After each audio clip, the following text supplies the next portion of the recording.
فریہ ہمیں اگر بتا سکیں کہ فریہ کہ واٹ ڈز اٹ انٹیل، یہ کیا چیز ہے اور اس کے کیا مضمرات ہیں؟ جی بہت شکریہ. دیکھیں یہ جو بل ہے یہ کل ملا کے جو لیجسلیٹو پروپوزلز ان کی کوششیں رہی ہیں اور یہ صرف اس حکومت کی نہیں پچھلی حکومتوں کی بھی، کہ اور زیادہ پاور کیسے آئے، ایک سپر ریگولیٹر بنا دیا جائے، سوشل میڈیا کمپنیز سے رجسٹر کروایا جائے جو رولز میں پہلے بھی ڈالا گیا تھا ابھی بھی 2021 والے ورژن پہ، پھر ان کو فائن بھی کیا جا سکے. اس کے علاوہ سزائیں، اور ابھی جو ایک خبت ہے فیک انفارمیشن فیک نیوز کی جو ایک ٹرمپین ٹرم استعمال کیا جاتا ہے کہ وہ اس کی سزائیں ہوں. کوئی آپ حکومت کا بھی جو بیانیہ ہے وہ آپ فیکٹ چیک نہ کر سکیں، اس کی تصدیق کرنے کی کوشش کرتے ہیں، ہر چیز پہ فیک نیوز کا لیبل لگ جاتا ہے. ایگزیکٹو کیپچر جو ہم نے دیکھا ہے مزید یہاں پہ ہوا ہے، چاہے وہ 26ویں ترمیم کے ذریعے ہو تو وہی آپ اس کی کوشش کریں، ٹرائیبیونلز بنا دیں، ایگزیکٹو کو زیادہ اختیارات دے دیا جائیں، انٹیریئر کا رول بڑھا دیا جائے چیزوں میں.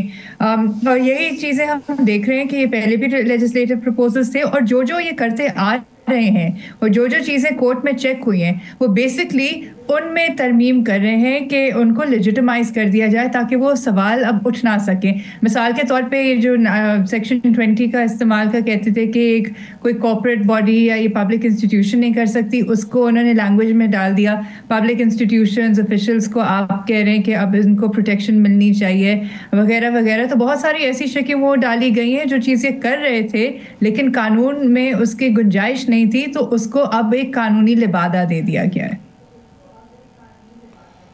یہ پلیٹ فارمز کی جو ڈیفینیشن بدلی گئی ہے اور جو یہ کہا گیا کہ انلسٹ کرائیں تقریباً واٹس ایپ کے جو میرا ایڈمنسٹریٹر ہیں سب کو جائیں، اور کوئی بھی شخص کسی کو بھی کسی طریقے سے بھی پکڑے کہ کوئی بھی آئینی ادارے کسی جو ہے عدلیہ یا مسلح افواج کے خلاف اور کسی بھی اس طرح کے لوگوں کی طاقتور لوگوں کے خلاف کچھ بھی کہے گا اس کی تشریح وہ کریں گے اور اس کو اندر بھی کیا جا سکتا ہے، اٹھایا بھی جا سکتا ہے، اس کا بند بھی کیا جا سکتا ہے پلیٹ فارم. یہ صحیح ہے؟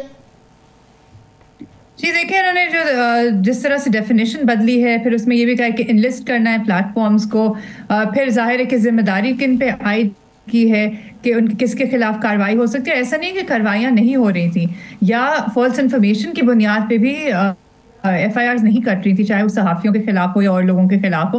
یہ تمام چیزیں کر رہے تھے پہلے بھی، اس وقت اور زیادہ مزید اس کے دائرہ کار بڑھا رہے ہیں، سزائیں ڈالی ہیں، آفینس بڑھایا ہے، پروسیجرز بدلیں. جو این سی سی آئی اے حال ہی میں ڈی نوٹیفائی ہوئی تھی اب دوبارہ اس میں ڈال دی گئی ہے، ایک نئی اتھارٹی کریٹ کر دی گئی ہے. لیکن یہ بھی واضح نہیں ہے میری نظر سے، میں دوبارہ اس کو دیکھوں گی قانون کو، لیکن سیکشن 37 کے جو پاورز ہیں جس کے تحت پی ٹی اے آپریٹ کرتا ہے اس کی ریپیل تو میں نے نہیں دیکھی، لیکن مزید ایک اتھارٹی اور زیادہ کانٹینٹ کیٹیگریز بنا دی گئی ہیں کہ آپ کیا نہیں ڈال سکتے، کس چیز کی پکڑ ہوگی.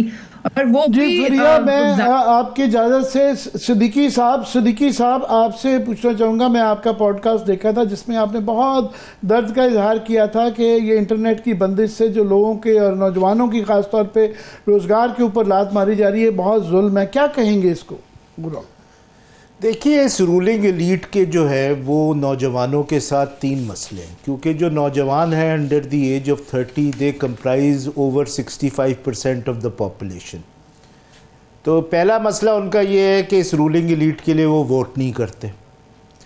دوسرا مسئلہ یہ ہے کہ اب یہ نوجوان جو ہے ان کو سمجھ میں آ گیا ہے کہ یہ رولنگ ایلیٹ ان کے لیے کچھ نہیں کرے گی، تو انہوں نے سوشل میڈیا کے تھرو اپنا روزگار جو ہے اس کا انتظام کر لیا. اور آپ کو سمجھنا ہوگا کہ گوگل نے بھی رپورٹ شائع کی ہے جو یہ بتاتی ہے کہ 3rd لارجسٹ فری لانسرز جو ہے دنیا میں وہ پاکستان میں آفٹر انڈیا اینڈ برازیل. بڑی بات ہے کہ بچوں نے اپنے زور کے اوپر یہ تیسرا وہ اس رولنگ ایلیٹ کے جو اکنامک ٹیررزم ہے اس سے بھی آزاد ہو گئے سوشل میڈیا کے تھرو.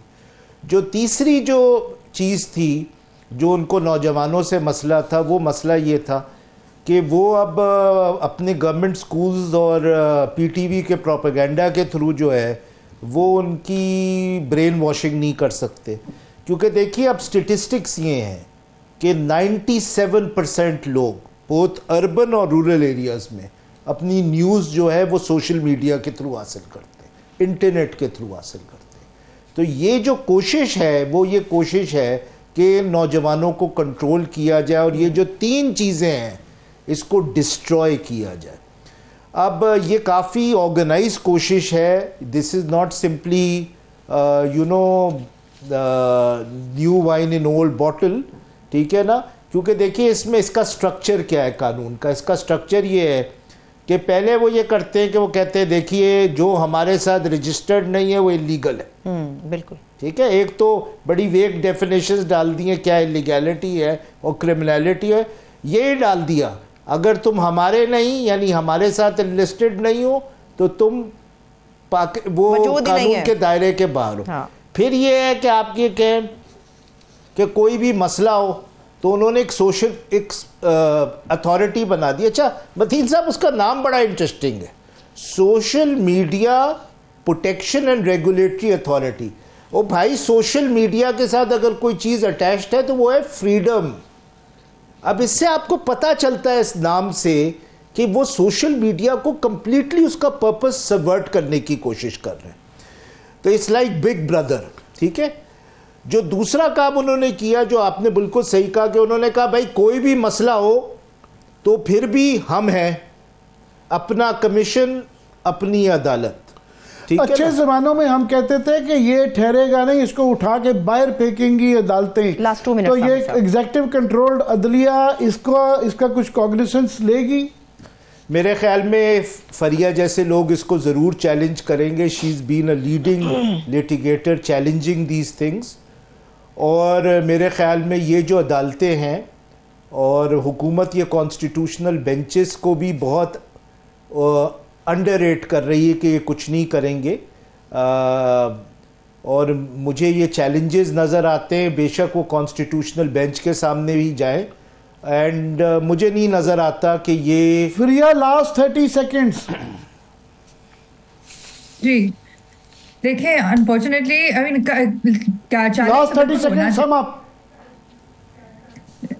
ہماری جس طرح سے ایگزیکٹو کیپچر ہوئے جوڈیشری کا امید بہت کم ہے. جو چیلنجز پینڈنگ ہے ان کا بھی کچھ نہیں ہو رہا, لیکن چیلنج ضرور ہونا چاہیے. لیکن اس پہ بھرپور طریقے سے ریزسٹنس ویسے بھی آنی چاہیے. ایک پارلیمنٹ ربر اسٹامپ بن گئی ہے, دوسرے جوڈیشری وہ نہیں اپ ہولڈ کری رائٹس جو کرنے چاہیے. یہاں پہ ہم economically and from a rights perspective کر رہے ہیں.